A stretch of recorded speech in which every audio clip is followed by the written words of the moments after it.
tuning in today to Nurse Talk. I'm Kiera. I'm Chloe. We have a very special guest who couldn't join us in person but is here with us via video call. We would like to introduce Nina. Hi, Nina. How are you today? I'm doing well. I'm so happy to be here. I watch your guys' show, honestly, like every day. That's great to hear. We're glad to have you on. Would you mind sharing with us a little bit about why you called in today? Yeah, so my grandpa was recently diagnosed with chronic bronchitis, and to be honest, I don't have much of a medical background, so I don't know much about the disease, and I was just hoping to get some insight from you girls. We can totally do that for you. We're really sorry to hear about your grandpa's chronic bronchitis. It can be a tricky condition to live with. But first, let's just talk about what it is. So, chronic bronchitis is ongoing irritation and inflammation in the tubes that carry air to your lungs, which are called the bronchi or the bronchioles. It can be triggered by various things like bacteria or viruses, or even by inhaling certain chemicals or gases that can irritate the lungs. Now, when these irritants get into the lungs, the body's defense mechanism kicks in, which causes inflammation. So looking at this picture here, you can see on this side, we have a normal bronchial tube, and it's a pretty wide airway, no inflammation. And then here we have a bronchial tube with bronchitis. And you can see this red inflamed portion, and there's mucus being secreted and a much thinner airway, which is where some of those symptoms come from. Picture this. Bronchial tissue gets irritated, and the lining inside the airways starts to produce mucus. Eventually, you'll have so much mucus that it clogs up the airways, making it hard to breathe. When someone deals with bronchitis for at least 3 months, over 2 years, the doctors call it chronic bronchitis. Is this making sense so far, Nina? Do you have any questions? Thanks for the clarification and the explanation. I think that I have a better understanding of the disease now. I'm just confused because I have no clue how he might have gotten this disease.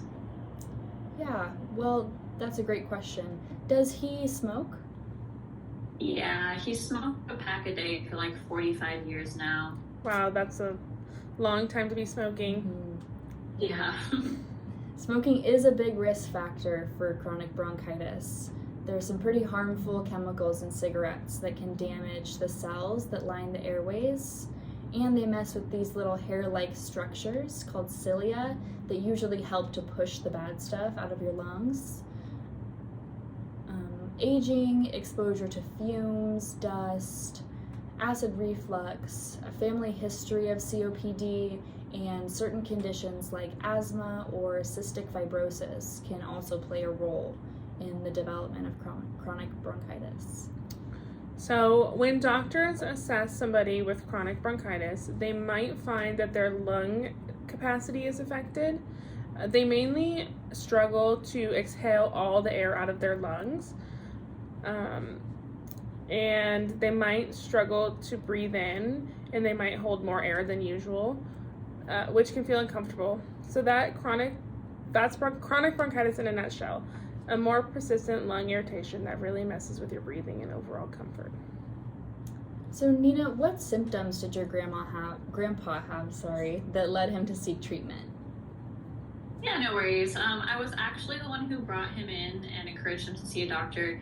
He's one of those types that, only goes to the doctor every 10 years, so I really had to push him to go. But really, over the last 6 months, he was super tired. He had some chest pain. He also had some shortness of breath now that I think about it, and it would kind of get worse when he was moving. And all these symptoms lasted longer than 2 months. At first we just thought it was a regular common cold, but then it didn't go away and symptoms persisted. It's a good thing that you encouraged him to see a doctor because those are all the clinical manifestations of chronic bronchitis. Okay.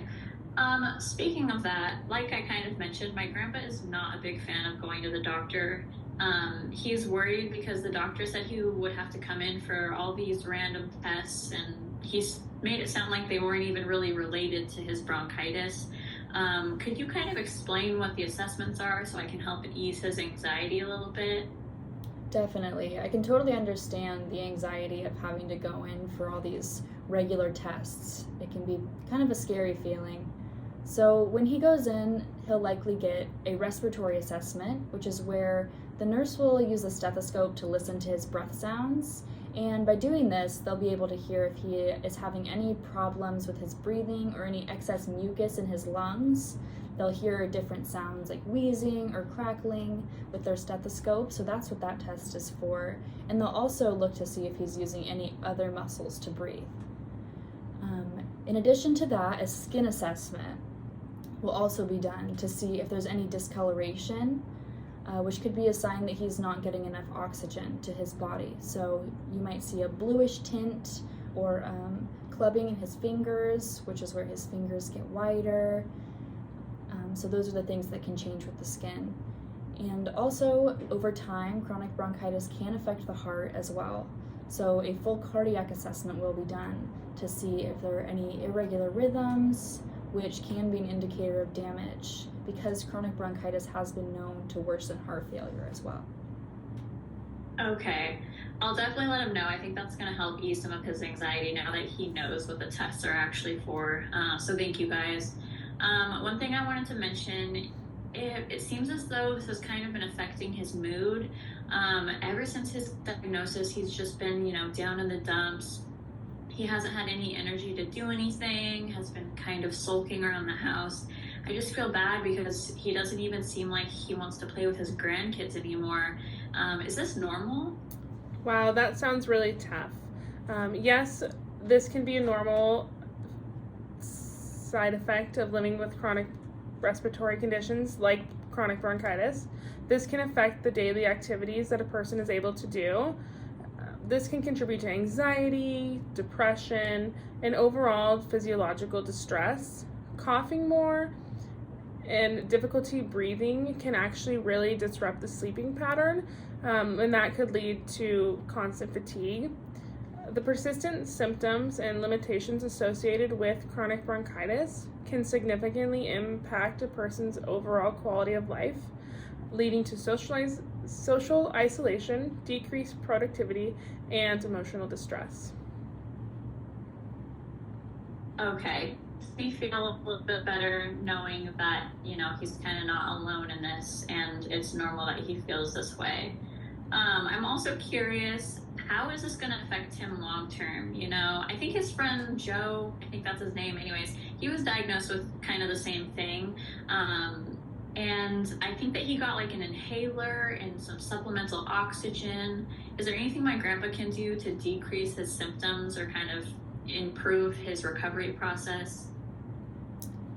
Yeah, so over time, answering the first part of your question, long term, this constant irritation can really mess with the structure of your lungs.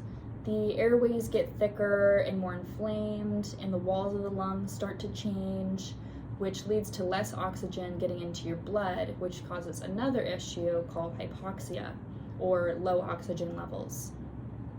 Now, if chronic bronchitis sticks around for a while, it can lead to a condition called COPD, or chronic obstructive pulmonary disease. Besides the lungs, chronic bronchitis can affect the other body systems as well, like the heart.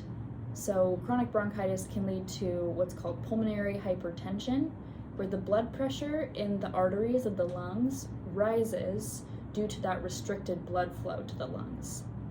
This can strain the right side of the heart and lead to right-sided heart failure.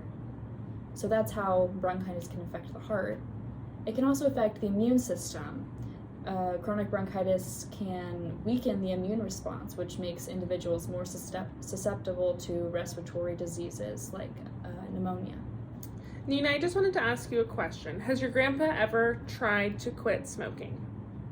Yeah, he's tried a couple times to quit. I think a while back he used those nicotine pouches. I guess he could try that again. Do you think that would help him? I think it's great that he's tried to quit. Quitting can be very difficult for people to do. If it's something that your grandpa's willing to try again, it will greatly help to reduce the symptoms of his chronic bronchitis. which might also help improve his mood if he was feeling a little bit better. When he goes into his next doctor visit, him and his doctor can go over treatment options for smoking cessation. Awesome. Well, you guys were honestly so helpful. I'm basically a pro on this topic now, I feel like. And I think that I'll be able to ease some of my grandpa's anxiety. So I really appreciate you guys. Of course. Thanks for sharing your story with us. We were so happy to have you come on the show today. Awesome. Thank you, guys.